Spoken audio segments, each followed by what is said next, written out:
welcome to BrickVault. My name is Marie, and today we have a Ninjago set for you. It's Titan Mech Battle.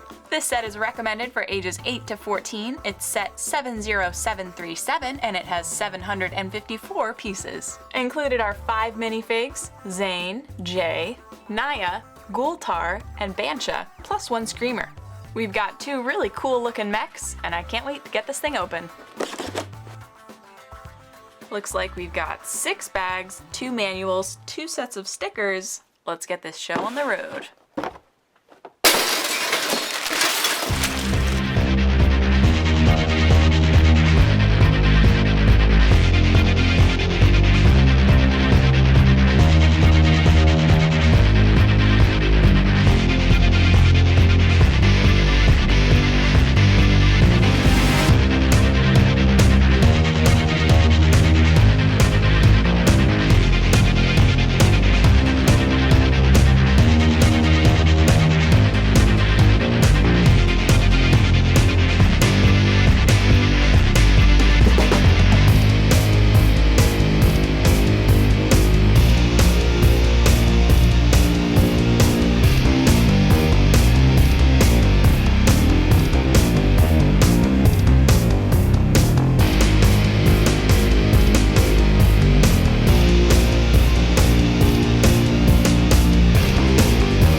Just finished this set, let's take a look at those minifigs.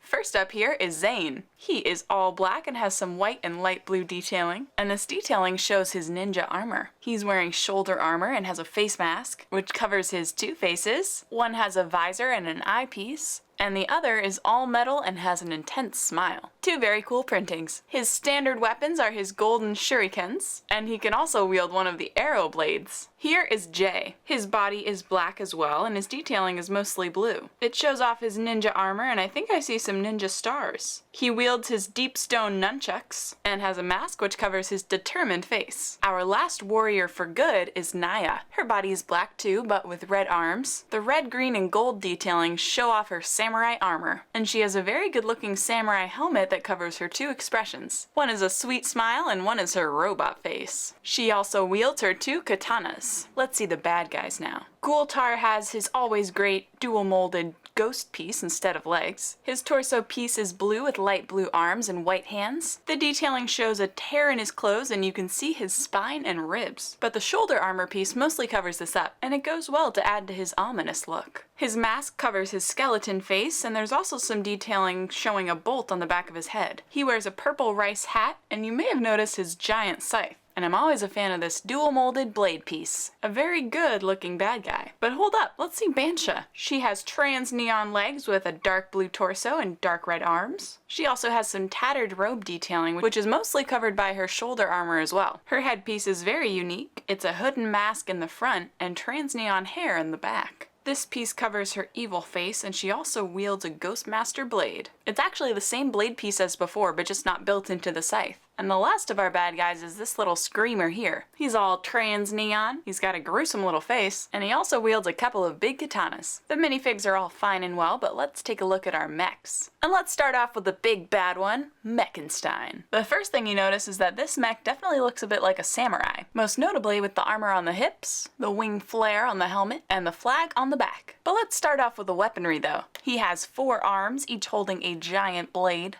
They're attached through Technic pieces, which is good, they're nice and strong. But he also has posable claw fingers that can wrap around them if you like. You might notice some train pieces, used as the shoulder pauldrons. A very nice touch. I also really like the bone cage used to hold the minifig in the middle. You can twist one down and the other one up, or both of them up, or both of them down. And the minifig fits right in. The helmet also lifts up and down, but it doesn't really have much of a function. The legs can move forward and back and splay out. The feet are also posable at the ankles, and it gives them a somewhat decent range of motion. But generally this mech is pretty darn stable. One of the cooler mechs I think that's come from LEGO, but let's check out our Titan mech. He is considerably smaller, but has a very nice build. He's not built to look like a samurai. I think he looks somewhat like a ninja. And let's start off with the weapons. Attached to the forearms are two giant blades. The build has one blade facing forward and the other blade facing back. I'm assuming one is for defense and one is for offense. But this is LEGO and you can easily change the direction of either of the blades. He also has two stud shooters on either side of the pilot seat, but his main weapon are these two spinning blades on his arms. I imagine Mechenstein wouldn't want to get too close to Titan mech. There's a pretty good function to get the pilot in and out of the mech. The head folds back and there's a small plate on the chest that folds forward, and you can easily fit a minifig inside the Titan mech. Other notable details. In terms of motion, the Titan mech has two posable joints for the arms, the same range of motion for the legs as Mechenstein, but Titan mech's torso can also turn. This is a function only for this mech, and I think it definitely adds to make more dynamic poses. A few other details to mention. We've got some posable jets on the back, and I really like this katana sword antenna on the head. We also have one final build for this set, Samurai X Cave. It consists of two small builds, the first being a small piece of the cave. This is where we have the arrow blade, of course, a small computer piece, and a wrench. And the other build consists of a spring-loaded hook shooter. You're supposed to pack the rope into the crate next to the shooter, and when you push the spring-loaded shot to the side, it should be able to hook onto Mechenstein. Alright, here's the entire set together. Both of our mechs were pretty good builds. They each have some nice features which are unique to just themselves, but I really like the samurai look for Mechenstein.